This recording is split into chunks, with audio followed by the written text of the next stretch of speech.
Bonjour à toutes et à tous et bienvenue pour cette nouvelle vidéo, oui toujours nouvelle, de la marche contre l'antisémitisme organisée, sufflée par les deux présidents des deux chambres du Parlement français. Alors, est-ce que ça a été un gros succès ? C'est la grosse bataille évidemment sur les réseaux sociaux. Certains disent que ça a été un échec, certains disent que apparemment ce sont essentiellement la petite bourgeoisie parisienne, plutôt conservatrice, qui s'est déplacée, voire même la petite gauche, mais gauche plutôt libérale.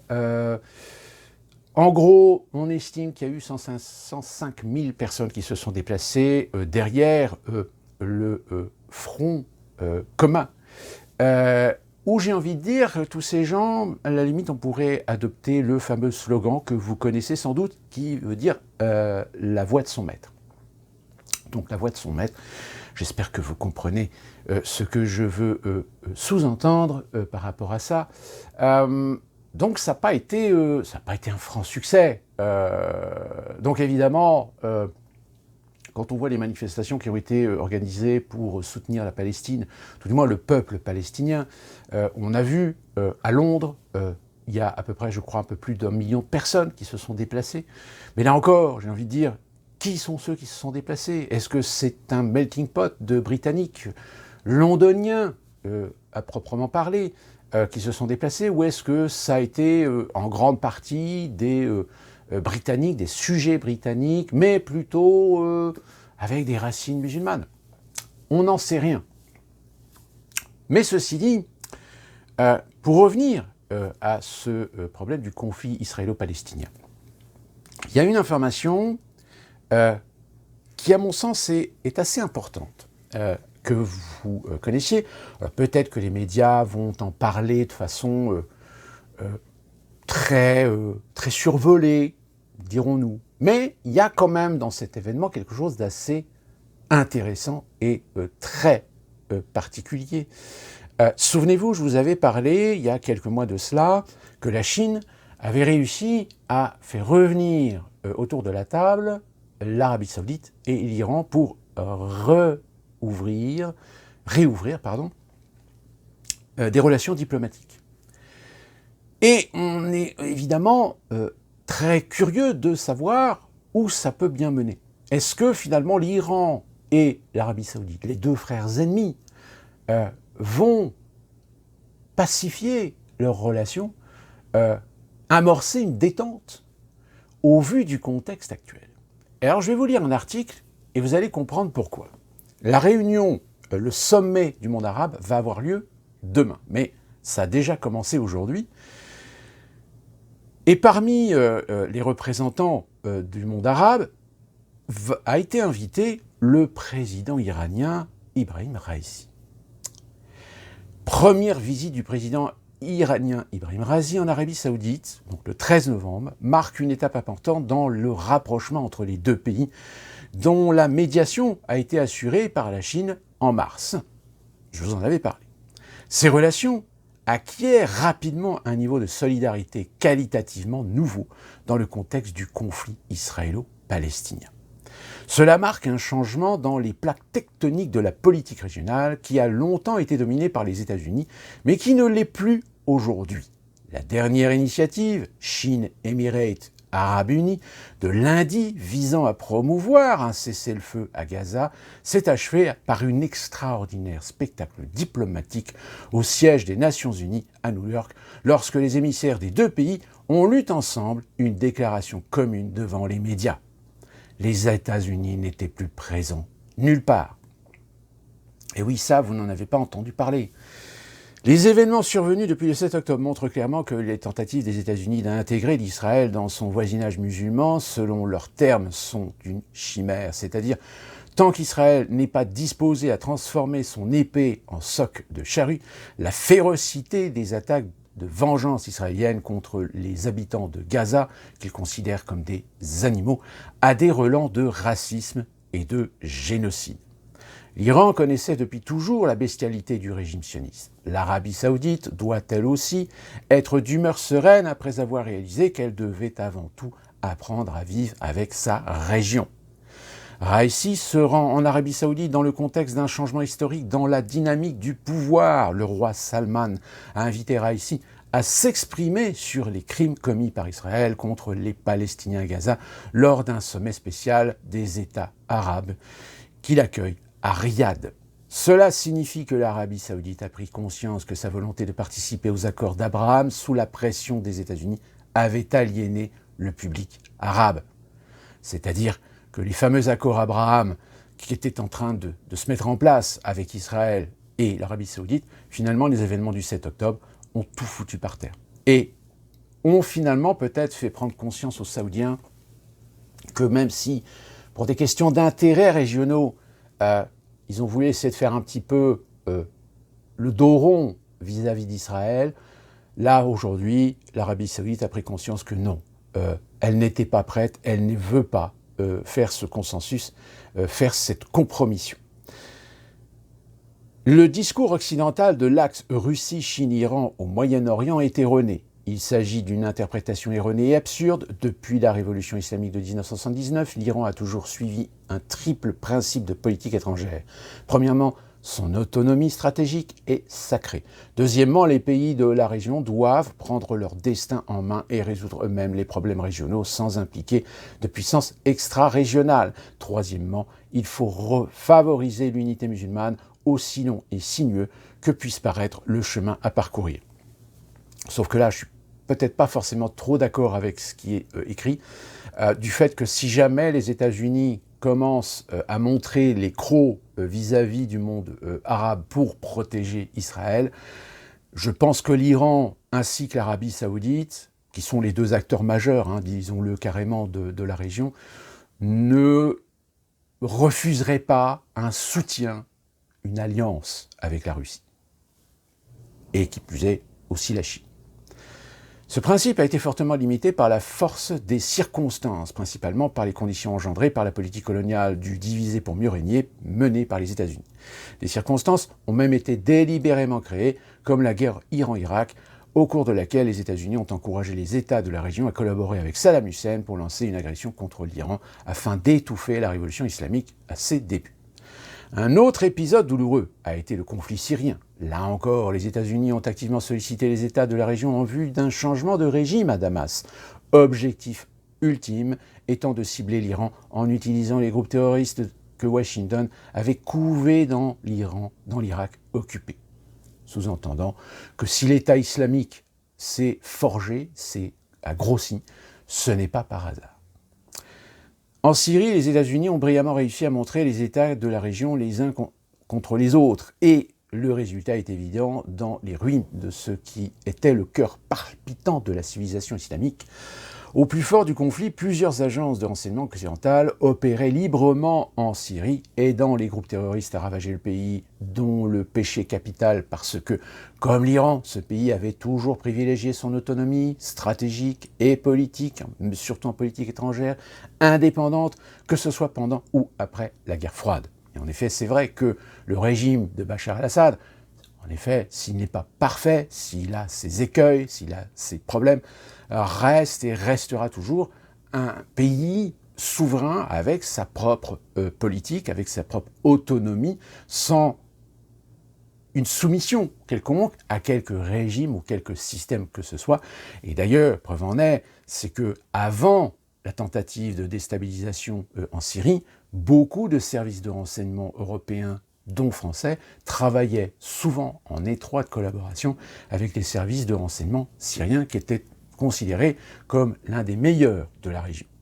Il est évident que les États-Unis et Israël ont réussi à fragmenter le Moyen-Orient musulman en exagérant la perception des menaces et en convainquant plusieurs États arabes du Golfe qu'ils étaient confrontés à des menaces directes, voire à des attaques de la part des mandataires iraniens, ainsi qu'à un prétendu soutien iranien au mouvement dissident. Bien entendu, les États-Unis ont profité pour vendre d'énormes quantités d'armes et, plus important encore, pour faire du pétrodollar un pilier essentiel du système bancaire occidental. Quant à Israël, il a directement profité de la diabolisation de l'Iran pour détourner l'attention de la question palestinienne, qui a toujours été au cœur de la crise du Moyen-Orient. Il est visible que le déploiement de l'accord Iran-Saoud-Chine a réduit l'hostilité qui existait entre Riyad et Téhéran pendant les dernières décennies. Les deux pays ont cherché à tirer parti de la dynamique générée par le succès des pourparlers secrets de Pékin en ce qui concerne leur engagement de non-ingérence. Il convient toutefois de noter que les relations entre les pays arabes du Golfe et l'Iran s'étaient déjà considérablement améliorées au cours des 2 dernières années. Ce qui échappe aux analystes occidentaux, c'est que les riches États du Golfe en ont assez de vivre comme subalternes en tant qu'acolytes des États-Unis. Ils veulent donner la priorité à leur vie nationale dans les directions qu'ils choisissent et avec des partenaires qui les respectent. Les BRICS, même si l'Inde est assez frileuse. C'est pourquoi l'administration Biden ne peut accepter que les Saoudiens travaillent aujourd'hui avec la Russie sur la plateforme de l'OPEP+, pour respecter leurs engagements de réduction volontaire supplémentaire de l'offre de pétrole, tout en négociant avec les États-Unis sur la technologie nucléaire et avançant sur la voie diplomatique avec Pékin pour éviter que l'incendie qui a embrasé le Levant il y a un mois ne se propage au reste du Moyen-Orient. De toute évidence, les Saoudiens ne se réjouissent plus de la perspective d'une confrontation entre les États-Unis et l'Iran. D'autre part, les Saoudiens et les Iraniens partagent la même inquiétude de voir leur nouveau mode de pensée qui met l'accent sur le développement se dissiper en l'absence de stabilité et de sécurité dans la région. C'est donc une pure naïveté de la part de Washington que de considérer que le Hezbollah, le Hamas ou l'Iran comme un seul groupe, comme l'a fait Blinken lors de sa dernière visite à Tel Aviv lundi, et de la juxtaposition au reste de la région. L'idée reçue selon laquelle le Hezbollah et le Hamas sont des mouvements terroristes est sur le point d'être démasquée. À vrai dire, en quoi sont-ils différents du Sinn Féin historiquement associé à l'IRA ? Une telle naïveté souligne l'absurde projet américano-israélo-indien de création d'un Quad 2 moyen-oriental qui semble aujourd'hui risible, où le complot de Don Quichotesque ourdi récemment à New Delhi lors du sommet du G20 pour faire adhérer les Saoudiens au projet de corridor Inde, Moyen-Orient, Europe, dans l'espoir d'intégrer Israël et de créer des activités de port de Haïfa, d'isoler l'Iran et la Turquie, de ridiculiser le corridor international nord-sud dirigé par la Russie et de faire un doigt d'honneur aux nouvelles routes de la soie de Pékin. Pourtant, la vie est bien réelle. Tout bien considéré, c'est la tournée régionale du secrétaire d'État américain Anthony Blinken en Israël et son sommet avec un groupe restreint d'États arabes à Amman le week-end dernier qui ont constitué un moment décisif dans la crise de Gaza. Les ministres arabes des Affaires étrangères ont refusé catégoriquement d'adhérer à l'une ou l'autre des propositions malveillantes avancées par Blinken dans le but de préserver les intérêts de l'État d'Israël. Pause humanitaire au lieu d'un cessez-le-feu, camp de réfugiés pour les habitants de Gaza fuyant les attaques horribles et brutales d'Israël, qui serait financé avec de l'argent arabe, mais conduirait finalement à l'implantation de colonies juives à Gaza. Les contours d'un accord d'après-guerre pour Gaza qui laissera les débris à l'autorité palestinienne et la reconstruction sera financée par les États du Golfe, tandis qu'Israël continuera à dominer dans la sphère de la sécurité si importante. Empêcher l'Iran de voler au secours du Hezbollah et du Hamas alors qu'ils sont mis dans des hachoirs à viande israéliens de fabrication américaine. C'est l'hypocrisie pure et simple. Les ministres arabes des Affaires étrangères se sont exprimés d'une seule voix pour formuler leur contre-proposition à celle de Blinken. Un cessez-le-feu immédiat. Le président Biden semble enfin voir les choses comme elles sont, même si, intrinsèquement, il continue d'être le sioniste numéro 1 au monde, comme quelqu'un l'a un jour rappelé, et que ses motivations sont en grande partie liées à sa propre survie politique à l'approche des élections 2024. Là, je m'arrête 2 minutes pour que vous compreniez bien. Qu'est-ce que ça veut dire ? Ça veut dire que Biden n'a pas le choix. il est obligé de soutenir Israël au rubis sur l'ongle à 100%. Pourquoi ? Tout simplement parce que si jamais il fait défaut, si jamais il s'oppose aux ambitions sionistes, le Mossad possède beaucoup d'informations sur la famille Biden. Quoi qu'il en soit, il est fort probable que ce ne soit plus qu'une question de temps avant que la communauté mondiale n'insiste pour stopper l'état d'apartheid israélien dans son élan. En effet, lorsque les pays musulmans s'unissent, ce sont eux qui prennent les décisions dans l'ordre mondial multipolaire qui se décide. Leur exigence d'un règlement sans délai du problème palestinien a trouvé un écho, y compris dans l'hémisphère occidental. Là, force est de constater que oui, demain, ça va être important. Ça va être important parce que qu'est-ce qui sera décidé ? Qu'est-ce qui va ressortir de ce sommet du monde arabe ? Si jamais l'Iran et les Saoudiens trouvent une alliance, trouvent un consensus, trouvent un poids pour l'opposer au monde occidental, là, très clairement, on va être à un moment charnière. C'est-à-dire que là, l'Occident, si jamais ils se rendent compte qu'il n'y a plus moyen de diviser ce monde arabe et que ce monde arabe est en train de s'unir, eh bien, il y a de fortes chances que le monde occidental finisse par faire demi-tour. Et quand je dis faire demi-tour, ça veut dire quoi ? Ça veut dire, peut-être considérer les influences sionistes au sein de nos institutions, au sein de nos pays, au sein de nos souverainetés. Ça veut dire, finalement, jouer plutôt la carte de la temporisation, c'est-à-dire, finalement, qui va avoir l'audace, qui va avoir les couilles de mettre une laisse à l'État sioniste d'Israël. Et ça, malheureusement, c'est pas gagné. C'est pas gagné parce que, aujourd'hui, certains experts compétents le savent. Si jamais nous ne rentrons pas dans un consensus avec le monde arabe, eh bien, c'est une guerre civilisationnelle globale, qui va être engendrée. Pourquoi ? Parce que, même si aussi aux États-Unis, les images, vous les avez vues, elles sont celles de New York, des manifestations pro-palestiniens, avec des drapeaux qui sont tombés par terre, etc. Ça choque les Américains. Et donc ça va les faire basculer beaucoup plus vers l'intérêt de défendre plutôt Israël que le monde arabe. Seulement là, politiquement, géopolitiquement, c'est peut-être une erreur. Même si, encore une fois, si nous avons les moyens à un moment donné de foutre le bordel au Proche-Orient. Là, il suggère, mais il ne dit pas, l'idée que si le monde arabe s'unit, trouve une certaine cohérence, à harmoniser leur politique, leur géopolitique, face au monde occidental qui soutient rubis sur l'ongle Israël, contrairement à l'idée générale des peuples qui aujourd'hui sont conscients qu'il faut 2 États.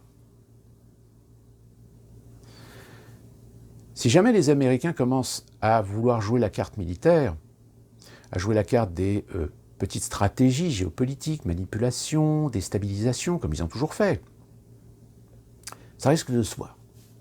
Ça risque de se voir comme le nez au milieu de la figure. Mais il y a un autre acteur. Et cet acteur, c'est la Russie. La Russie, aujourd'hui, a plus d'intérêt à soutenir une sorte de cohésion, une sorte d'unité arabe, que de jouer la carte d'Israël.